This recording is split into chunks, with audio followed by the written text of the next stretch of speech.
भाई हमारी अभिव्यक्ति अच्छी होगी, हम किसी बात को समझ पाएंगे, आत्मसात कर पाएंगे शब्दों को। इसलिए पठन कौशल बहुत सारे अभी लिखे, वो लिखने पढ़ने की बातें बहुत सारी होंगी।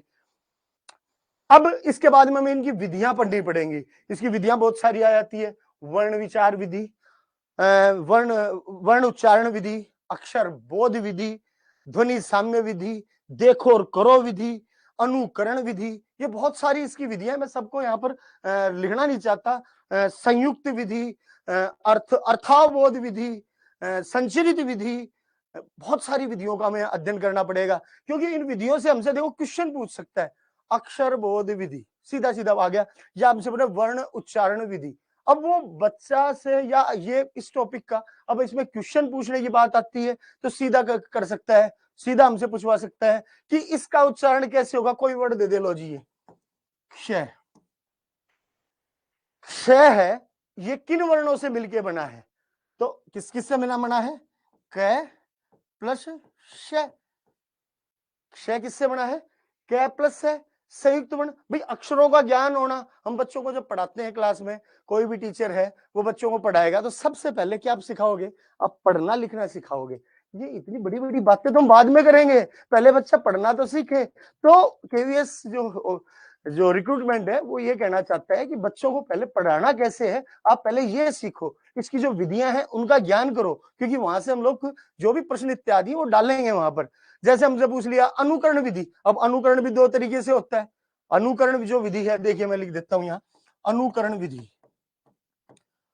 अनुकरण, अनुकरण का मतलब आप टीचर के साथ बच्चे बोल रहे। हम अनुकरण भी दो तरह का हो गया भाई। अनुकरण एक तो बच्चा देख करके किताब में बोल ले, एक बच्चे से क्वेश्चन पूछे जाए तब पुटअप करे, या अनुकरण आप देख लीजिएगा सस्वर वाचन में कोई पढ़ा रहा है टीचर, रईमंदागा प्रेम का मत तोड़ो चिटकाए, टूटे से फिर ना जुड़े, जुड़े रे गांठ पड़ जाए। ये इस तरह की जो बातें हैं, ये इस तरह के सस्वर वाचन है, मौन वाचन है, अनुकरण वाचन है। टीचर बोलते, हम क्या करते हैं क्लास में पढ़ाते हैं, तो बात सिर्फ मैं इनकी बात नहीं कर रहा, इस तरह के भी सारे टॉपिक को भी उठा के नहीं बैठ रहा।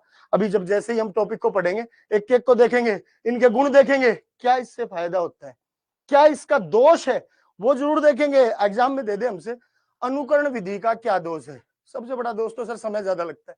भाई हम ये समझ जाता है, भाई टीचर कोई चीज को पढ़ाएगा, बच्चे उसका अनुकरण करेंगे, अनुकरण करने के दोनों फायदे होंगे। एक तो दृश्य श्रव्य माध्यम से वो बच्चा पढ़ रहा है, उसको सीख रहा है, गुरुजी बोल रहे हैं तो बच्चा सीख रहा है, लेकिन इसमें समय बहुत लग रहा है। एक तो टीचर पढ़ाता जाए, अर्थ बताता जाए, एक बच्चों से अनुकरण करवाए। तो इस तरीके से एग्जाम में हमसे जो क्वेश्चन पूछे जाएंगे, अनुकरण विधि, अक्षर बोध विधि, वर्ण उच्चारण विधि, ध्वनि साम्य विधि, पाठशाला विधि, कथा वाचन विधि, ये जितनी भी विधियां हैं 8 10 15 ज्यादा नहीं है, इंपॉर्टेंट जो विधियां हैं उन विधियों के अनुसार इसको हम पढ़ेंगे, तब ही हम क्या नाम उसमें से प्रश्न उत्तर दे पाएंगे। इन विधियों को समझना है, और समझना ज्यादा है, रटना नहीं है। हम जब जब इनका रटते हैं ना, इनको भाई बहुत उनको रटते रहते हैं, ये विधि ये विधि नहीं, आप इसके पिन पॉइंट को पकड़ो। मैं आपको पकड़वाऊंगा, ये पिन पॉइंट पकड़वाऊंगा कि कैसे कोई कोई भी विधि है उसको कैसे पता चले। भाई उसको समझो पहले, हर चीज को। मेरे साथ जो भी बच्चे क्लास लें, या तो ले ही ना, और ले तो वो क्लास लें जो सच में समझना चाहते हैं कि हिंदी वस्तुतः है क्या, तब आएगा मजा हमें पढ़ने पढ़ाने के अंदर। देखिएगा ये सारी बातें यहां पर हम पढ़ेंगे पठन कौशल में। यहां से क्वेश्चन कैसे पुटअप होंगे मैं आपको बता चुका हूं।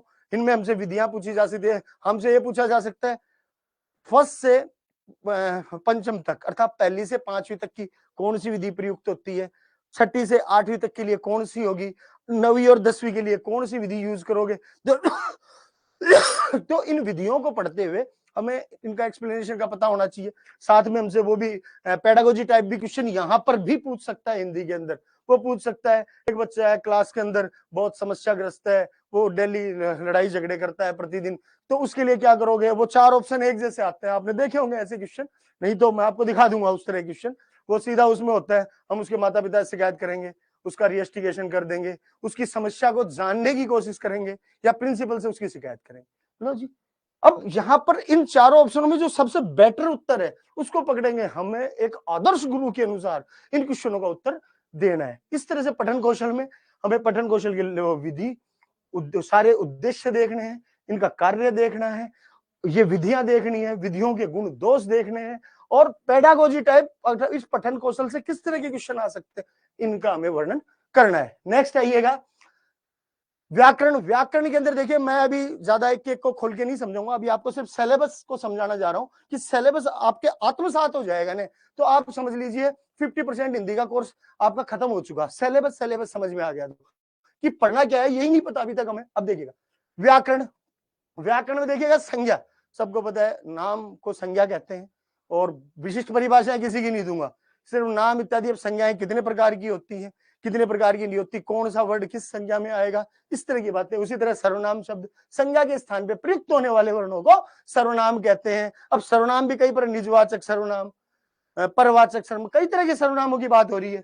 विशेषण, विशेषण भी कई प्रकार के होते हैं। क्रिया, क्रिया पूछ ले हमसे, हम कई बार तो क्वेश्चन पूछा जाता है अकर्मक और सकर्मक क्रिया। अकर्मक और सकर्मक कुछ करना ही नहीं है, जिसमें कर्म साथ में हो सकर्मक, और जिसमें कर्म साथ में नहीं हो वो अकर्मक। नहीं सर आप क्या बता रहे हो, ये तो हमें पता है। भाई आप लोग भी सभी ये सोच के बैठे हो सर ये तो हमें पता है, ये क्या बता रहे हो, तो अब बताता हूं जो सुनो मेरी बात। अकर्मक और सकर्मक का सीधा सीधा क्लियर करना अच्छी तरह। क्या लगाओ, सिर्फ कोई भी आपसे क्रिया हो उसके आगे क्या लगाओ, उत्तर आ रहा है तो सकर्मक, उत्तर नहीं आ रहा तो अकर्मक। नहीं सर जैसे, ये जैसे सुनो, वह पढ़ता है, पढ़ना, क्या पढ़ता है बता दोगे, पुस्तक पढ़ता है, किताब पढ़ता है, नॉवेल पढ़ता है। क्या खाता है, लड्डू खाता है, बर्फी खाता है, क्या खेलता है, जी के नाम वॉलीबॉल खेलता है, फुटबॉल खेलता है। क्या सोता है, उत्तर नहीं आ पा रहा, क्या सोता है, क्या उत्तर देंगे, क्या नहाता है, क्या उड़ता है, क्या उड़ाता है, हाँ जी पतंग उड़ाता है। जहां पर उत्तर आ रहा है वो सकर्मक, जहां उत्तर नहीं आ रहा वो सारी अकर्मक। ये सिंपल सा है, सबके सिंपल से। वर्ण देखेंगे, वर्ण में भी हम कई वर्ण देखेंगे कि देखो, वर्ण में हम स्वर भी देखेंगे। स्वर कौन क्यों नहीं है, आपको मैं पहले बता रहा हूं। व्याकरण को अगर हमने विद कारणों से, मतलब विद रीजन नहीं समझा कि ऐसा ही क्यों हुआ, जैसे सुनिए मेरी बात एक बताता हूं। जैसे हम इस वर्ण विचार के अंदर ही हम क्या पढ़ेंगे, बहुत सारे प्रयत्न भी पढ़ेंगे, इसी के अंदर हम उच्चारण स्थान भी पढ़ेंगे। अब देखिए हम क्या करते हैं देखिए जिस तरह यहां देखिए मैं बता रहा हूं आपको, जैसे हमने किया महा प्लस ईश, क्या कर दिया हमने, महा प्लस ईश महेश। अब प्रश्न ये उठता है कि आ प्लस ई बराबर आपने सब ए ही क्यों किया, इन कारणों को देखना है कि ए ही क्यों किया, और भी तो बहुत सारे वर्ण थे, क्यों ए था, आ था, उ था, री था, बहुत सारे वर्ण थे, उधर कह खे गए गए बहुत सारे थे सर, ए ही क्यों किया आपने, ऐसा क्या कारण पड़ गया। भाई कारण है सबका, बस हमें पता नहीं है। देखो आ प्लस ई बराबर ए, क्लियर। अब देखो कारण है, बस कारणों का पता नहीं, हम कारणों को ढूंढेंगे। कारण जब पकड़ में आ गए तो आप ये समझिए, क्लियर समझिए कि हमारे जिंदगी भर के लिए व्याकरण दिमाग में बैठ गई। कारण देखिएगा, आ का उच्चारण स्थान कंठ, आ का उच्चारण स्थान कंठ, कंठ से बोला आ, सीधा कंठ से निकट। ई का उच्चारण स्थान तालु। अब बात प्रश्न ये उठता था कि ए क्यों हुआ, क्योंकि भैया इन दोनों के स्थान पे वही वर्ण होगा जिसका उच्चारण स्थान कंठ व तालु दोनों, तो ऐसा वर्ण यही है। कौन सा है, ए। आई भी है, आई का कारण बताऊंगा, आई वृद्धि में जाता है, जब वृद्धि संधि पढ़ेंगे आई वृद्धि संधि में जाएगा। लेकिन यहां देखेंगे तो इसका ए का उच्चारण स्थान क्या होता है, कंठ तालु। अब भैया जी इसका ज्ञान कहां से प्राप्त होगा, जब तक हम वर्णों को नहीं पढ़ेंगे। स्वर क्यों है, व्यंजन क्यों है, स्वर व्यंजन का मिलन कैसे होता है, क्योंकि जब तक, आज सबसे बड़ी समस्या ये है, किसी भी भाषा को नहीं समझ पाएगा छात्रों के अंदर। मैंने ये समस्या देखी है कि बेसिक नॉलेज, इनकी बेसिक स्ट्रक्चर वस्तु तो कहता क्या है, उस बेसिक स्ट्रक्चर को पढ़ना है हमें। बेसिक स्ट्रक्चर समझ गए, समझ लो आगे का काम हमारा हल्का हो गया। क्योंकि जब तक वर्ण की व्यवस्था, वर्ण के अंदर ही देखिएगा, हम उच्चारण स्थान भी पढ़ेंगे, उच्चारण स्थान, इसी के साथ में हम देखेंगे वो प्रयत्न भी पढ़ेंगे, इसी के साथ देखिए अंतस्थ पढ़ेंगे, उष्माण पढ़ेंगे, उच्छिष्ट पढ़ेंगे, इसी के साथ में हम और जो संयुक्त वर्ण पढ़ेंगे। संयुक्त वर्ण देखिए, संयुक्त वर्ण कौन कौन से अभी बताया, क्षेत्र, गैत्र, इस तरह के जो वर्ड हैं, इन शब्द हैं, उनको भी अध्ययन करेंगे कि जिससे कि अगर हमारा ये टॉपिक, मैं अभी बता रहा हूं आपको, अगर ये वाला टॉपिक व्याकरण तब तक नहीं समझ में आएगी जब तक इस टॉपिक का हमें नॉलेज नहीं होगा। ये मेरा मानना है, व्याकरण तब तक समझ में आ ही नहीं सकती। इसके अलावा देखिएगा, संधि है, तीनों संधियों का अध्ययन करेंगे, स्वर संधि, व्यंजन संधि और विसर्ग संधि। उनसे विभिन्न तरह के प्रश्न हमसे पूछे जा सकते हैं, एग्जाम में कई तरह से पूछते हैं। महेश में कौन सी संधि है, गुण संधि, वृद्धि संधि, दीर्घ संधि, अयादि संधि, हमें पता होना चाहिए किसका नियम कहाँ फॉलो हो रहा है। तो गुण संधि जिस तरह, या हमसे पूछ ले निम्नलिखित में गुण संधि का उदाहरण कौन सा है, 4 ऑप्शन दे देगा, वो हमसे पूछ लेगा। तो इस तरह के हम प्रिपेयर होके जाना है। समास, 6 समास पढ़ने, 6 के 6 समास में पढ़ा रहे, कर्मधारय भी पढ़ना है, अव्ययभाव भी पढ़ना है, तत्पुरुष भी पढ़ना है, द्विगु भी पढ़ना है, द्वंद्व भी पढ़ना है, बहुरी भी पढ़ना है। इन सब का हमें अध्ययन करना है आगे, क्योंकि यहां से हमसे प्रश्न पूछेगा, सीधा पूछेगा हमसे चंद्रशेखर। लो जी, चंद्रशेखर में समास कौन सा है, तो चंद्रशेखर। दशानन पूछ ले हमसे, अरे 10 आनन है जिसके, किसके, रावण के। तो इस तरीके से प्रश्न पूछेगा, क्या बनेगा क्या नहीं, किसमें कौन सा समास होगा। उपसर्ग, उपसर्ग हमसे अलग करवाएगा। अब संधि का जब तक नॉलेज नहीं होगा हम उपसर्ग सोल्व नहीं कर सकते। नहीं जी, कैसे, देखिए इधर देखिए, प्रति प्लस उत्पत्ति। अब देखिए, जब तक संधि नहीं समझ में आई, अब देखो वर्ड कैसे आएगा मैं आपको बताता हूं। रूप इसका बन जाता है, यण संधि लग के ई के स्थान पे यह हो जाता है, यह में उ मिल जाता है, प्रत्युत्पत्ति। देखिए एक याद रखिएगा मेरी बात, जो हटेगा वही छटेगा। अगर हम ये सोच के बैठे हैं सीधे सीधे देगा तो नहीं देगा।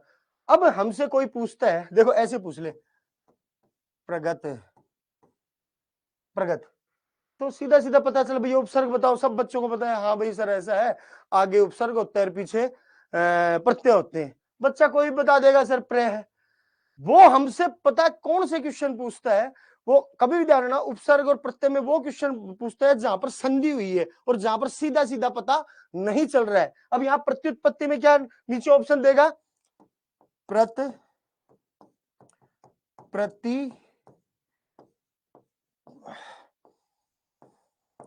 प्रत्यय, प्र। लो जी, 4 ऑप्शन देके बैठ गया वो हमें। अब ये क्वेश्चन क्यों पूछा, हम लोग ये गौर करते हैं कि हम रटने में ध्यान, रटो मत, आप एक एक प्रक्रिया को कंटिन्यू समझते हुए चलो, आपके आपके आराम से समझ में आ जाएंगी सारी चीजें। लेकिन क्योंकि एक के बाद एक चीज का रूल होता है, उस रूल को ही फॉलो करना पड़ता है, मन में आए जैसे याद नहीं होती ये चीजें। प्रत्यय है, जहां पर देखिएगा इस तरह के प्रयोग होंगे, वो इसी तरह के प्रयोग देता है, प्रत्युत्पन्न, प्रत्युत्पत्ति, इस तरह के रूप देता है। जहां पर संधि का कोई प्रयोग हो रहा हो वो ही देता है। अब प्र प्लस आचार्य कर देगा प्राचार्य, प्राचार्य। बताइए जी कौन सी होगी, कौन सा प्रत्यय, प्र है, प्रा है, प है, या प्रच है, प्राच है, कौन सा होगा। अब क्योंकि संधि हो गई भाई, दीर्घ संधि हो रही है, प्र प्लस आचार्य ए प्लस ए बराबर आ, ऐसे रूप देगा वो हमें। इन रूपों का ज्ञान कैसे प्राप्त होगा, हमें एक एक चीज का एक एक एक दायरे से, एक धीरे धीरे धीरे हर चीज को समझते हुए चलेंगे तो सारा नॉलेज हमें हो सकता है उसका।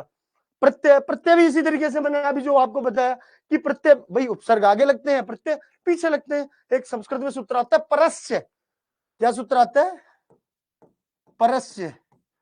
पाणिनि व्याकरण में साफ कहा है, हम लोग बोलते हैं जी प्रत्यय पीछे लगेगा, कारण, कारण ये है, पाणिनि व्याकरण नहीं है, हिंदी व्याकरण पाणिनि व्याकरण के अनुसार ही चलती है। तो पाणिनि जी ने साफ कहा है परस्य, कि पीछे, पीछे किसका प्रयोग हो रहा है, पीछे प्रत्यय का पीछे ही प्रयोग होगा। नेक्स्ट, इसी में इसमें भी संधि के अनुसार ही, जहां पर संधि हो रही होगी, कोई मिलन हो रहा होगा, इस तरह से। देखो संस्कृत में तो 22 प्रत्यय होते हैं, कितने होते हैं, 22।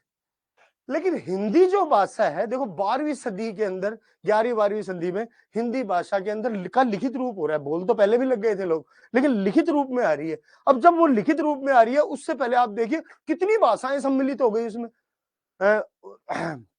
अपभ्रंश, प्राकृत, पाली, अर्धमागधी, मागधी, संस्कृत, और कितनी भाषाएं, दृढ़ भाषाएं, मतलब कितनी भाषाएं शामिल होकर के एक भाषा का निर्माण हो रहा है। तो हिंदी भाषा, तभी तो हम बोलते हैं हिंदी के प्योर हिंदी बोलना बड़ा मुश्किल होता है। क्यों? क्योंकि हमें वो शब्द हिंदी के याद नहीं आते। इसलिए बात आपको यही समझाई जा रही है यहीं पर कि जो प्रत्यय है ये 22 नहीं है, 22 तो संस्कृत में है, लेकिन हम अगर हिंदी में देखेंगे तो इन सभी भाषाओं में जो जो भाषाएं हिंदी भाषा से जुड़ी, उन भाषाओं के अंदर किन किन शब्दों का प्रयोग किया गया, वो किन किन प्रत्ययों का प्रयोग किया गया, उनके प्रत्ययों को भी हिंदी ने अपना लिया। अरे हिंदी तो महासागर है, वसुधैव कुटुंबकम का भाव लेके चलती है, तुम भी मिल जाओ, तुम भी मिल जाओ, सबको मिला के लेके चलूंगी मैं। तो हिंदी एक हमारी राजभाषा भी है हिंदी। तो 22 प्रत्यय नहीं, 22 के साथ जो अन्य भाषाओं के जो जुड़े, आहट, अट, ये इस तरह के जो प्रत्यय सभी, इला, आला, ये सभी प्रत्यय इसके अंदर जुड़े हुए हैं। इन सभी प्रत्ययों का अध्ययन करते हुए चलेंगे। कारक, कारक आप लोग सभी लोग वैसे भी जानते हैं कारक के बारे में, मुझे कर्ता ने, कर्म, गो, कर्ण से, संप्रदान के लिए, अपादान से अलग होना, इत्यादि बातें हमसे पढ़ाई जा रही हैं।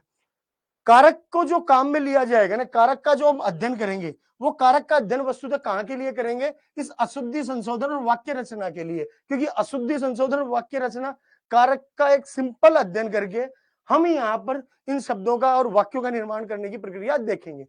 पर्यायवाची, पर्यायवाची पूछ लिया जी, लो जी, किसी का भी पंकज का पर्यायवाची बताओ, निम्नलिखित 4 में दे देगा, पंकज दे देगा हमें, क्या बोल देगा? पंकज।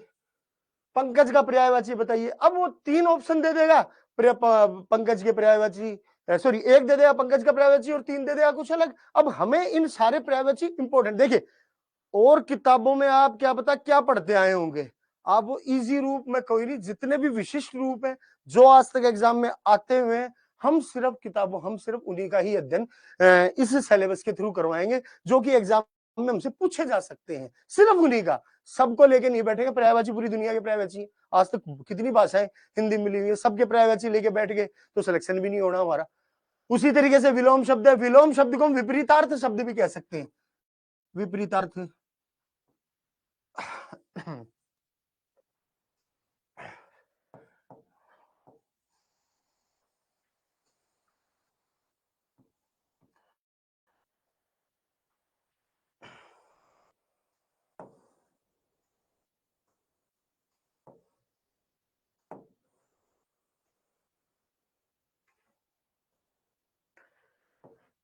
विलोम शब्द या विपरीतार्थ, या विपरीतार्थ शब्द या विलोम शब्द, दोनों इसी के अंदर विपरीत, ठीक है। विपरीतार्थ, विपरीतार्थ। अब आएगा विपरीत में, कैसे पूछ ले भैया, कृतज्ञ का विलोम बताइए जी, इंपॉर्टेंट है। कलुष का विलोम बताइए, श्वेत का विलोम बताइए, विलोम किसी का पूछा जा सकता है। विपरीत शब्द अर्थात उससे क्या हुआ। अब बात सिर्फ ये आती है कि विपरीत शब्द कैसे पकड़ोगे, तो भैया सेम होना चाहिए। अब वो सेम कैसे होगा, वही ट्रिक मैं आपको समझाऊंगा। एक शब्दांश, एक शब्द में आपको वही बहुत बड़ा एक वाक्य लाइन दे दी, आपसे बोल रहे जो जिसका शत्रु जन्मा ही ना हो, कौन बन गया? अजात शत्रु। जो कभी जय नहीं किया जाए, अर्थात जिसको कभी जीता ना जा सकता हो, अजेय। इस तरह एक वाक्यांश की बात कर रहे हैं कि एक शब्द बनेगा, कोई पूरी लाइन की जगह एक शब्द हम लिख सकते हैं। और इस तरह की भाषा देखो, ये क्यों होता है, एक शब्दांश का प्रयोग क्यों किया जा रहा है। देखिए हम कोई निबंध लिखेंगे या कोई रिटर्न की एग्जाम लिखेंगे, या बच्चों को हम पढ़ाते टाइम ये वर्ड बताएंगे, या किसी आज व्यक्ति के सामने अगर इस तरह के शब्दों का प्रयोग किएंगे, तो हमारा जो वाणी का वजन है ना, वो उन लोगों के सामने बड़ा बढ़ता है। इसलिए हमें देखो, कोई भी सिलेबस में कोई भी जो है विषय वस्तु जुड़ती है ना, वो सिर्फ और सिर्फ छात्र का विकास करने के लिए जुड़ती है। हम इनको सिर्फ एग्जाम में पास करने का साधन मानते हैं। मैं बोल रहा हूँ पास करने का साधन मत मानो, पास तो वैसे भी हो जाओगे, थोड़ी तैयारी कर लोगे तो थोड़ी बहुत, लेकिन आप इसको जीवन में अपने अंतर्सात करने की कोशिश करो, आनंद तब आएगा। और पढ़ना है ना तो आनंद से पढ़ना है, मतलब ये सोच के नहीं पढ़ना कि मुझे एग्जाम में पास करने के लिए पढ़ना है। आप मेरे पास जब भी पढ़ने आए, आप ये सोच के आए कि आज कुछ नया मिलेगा, आज कुछ आनंद की प्राप्ति होगी और हमारी अंतरात्मा तृप्त होगी। आप खेल खेल में पढ़े, आप ये मत सोचो सिर पे बोझ डाल के ना पढ़े कि इसको पढ़ने से मेरे साथ पास हो जाऊंगा, मैं केवीएस का टीचर बन जाऊंगा, डीएसएसबी, राजस्थान आरपीएससी, यूपीएससी कहीं ना, ऐसा सोच के ही ना पढ़े। आप पढ़े आनंद के लिए कि सर के पास आए, आज कुछ नई चीज ज्ञान प्राप्त होगा, कुछ नया नॉलेज का वर्धन होगा, कुछ ज्ञान की अलग आनंदानुभूति होगी। तत्सम तद्भव, तत्सम उसके समान, अरे किसके समान? नहीं जी, संस्कृत के समान। किसके समान? संस्कृत के समान। तद्भव अर्थात उससे उत्पन्न, उससे उत्पन्न अर्थात अब बात यह आती है कि तत्सम उसके समान, कि किसके? संस्कृत के। कि संस्कृत के जो वर्ड हैं, जो भी शब्द हैं, वो हिंदी में किस तरीके से तद्भव उनका उद्भव है। जैसे कूप से, मैं आपको बोल रहा हूं, कूप, कूप से कुआ, क्लियर, कूप से बन गया कुआ। इसी तरीके से अन्य भी बहुत सारे शब्द आ रहे हैं यहीं पर। अनेकार्थ शब्द, अनेकार्थ मतलब एक ही शब्द, कहने का मतलब ज्यादा चर्चा इन पे भी एक एक बाद में करेंगे चर्चा, अभी सिर्फ आपको डिस्कस थोड़ा बहुत समझाया जा रहा है। अनेकार्थ, अनेकार्थ मतलब अनेक, एक शब्द का अनेक। अंबर, अब अंबर देखिए आप, अंबर का मतलब बादल भी हो गया और अंबर का मतलब हमारे वस्त्र भी हो गए। अंक, अंक का मतलब गोद भी हो गया और अंक का मतलब ये इत्यादि, ये संख्या इत्यादि हो गई। तो इस तरह बहुत सारे शब्द हैं, ये हमसे एग्जाम में पूछे जाएंगे। निम्न शब्द का, आप अंक ही बोल दे, निम्न शब्द अंक शब्द का अंक शब्द का अर्थ नहीं है तो 3 दे देगा। अंक शब्द का, जिस अंक शब्द का जो अर्थ निकलता है वे 1 दे देगा, कोई विपरीत दे देगा। तो इस तरह से प्रश्न पूछेगा। देशज विदेशज पूछ देता है एग्जाम में। किताब शब्द, पुस्तक शब्द, ये किस भाषा से है? कोई भी पूछ ले। मदिरा, शराब, ये इस तरह के शब्द ये एग्जाम में दे दे हमसे, ये किस भाषा से लिए गए हैं? भाई फ्रेंच से हैं, अरबी से हैं, जो विदेशी अन्य जो देशी भाषाएं जैसे मराठी है, तमिल है, कन्नड़ है, भाई इस तरीके से पूछेगा वो आपसे। वो कुछ एक लिस्ट होती है, बस उस लिस्ट को थोड़ा सा देख लीजिए आप, अन्यथा और तो कितना शब्द ज्ञान है, कितना पकड़ पाएंगे हम लोग। लेकिन जो इंपॉर्टेंट है एग्जाम में आती रही है, वो उसका सेवन मैं आपसे करवाऊंगा, आपको एक सेवन करवाऊंगा। सेवन एक वर्ड गलत नहीं बोल रहा है, सेवन वर्ड हो गया कि आप सेवित करेंगे उसे, अपने हृदय में अपने अंदर डालेंगे उसको, आनंद आएगा आपको, देखिएगा। वाक्य रचना अशुद्धि संशोधन, भैया वाक्य आता है और उसमें से अशुद्धि साधन, वह कल घर जाएगा, ऐसा बोलते हैं, वह कल घर जाएगा, ऐसा हो जाएगा, वह कल घर गया।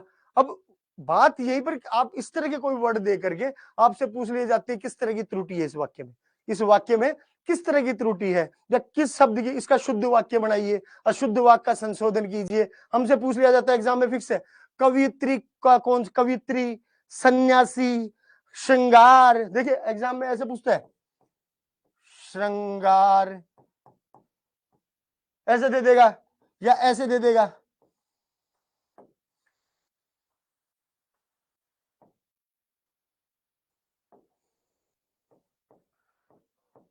श्रृंगार, अब इस तरह के 4 दे देगा वो आपको और बोल देगा निम्नलिखित में जो शुद्ध कौन सा है?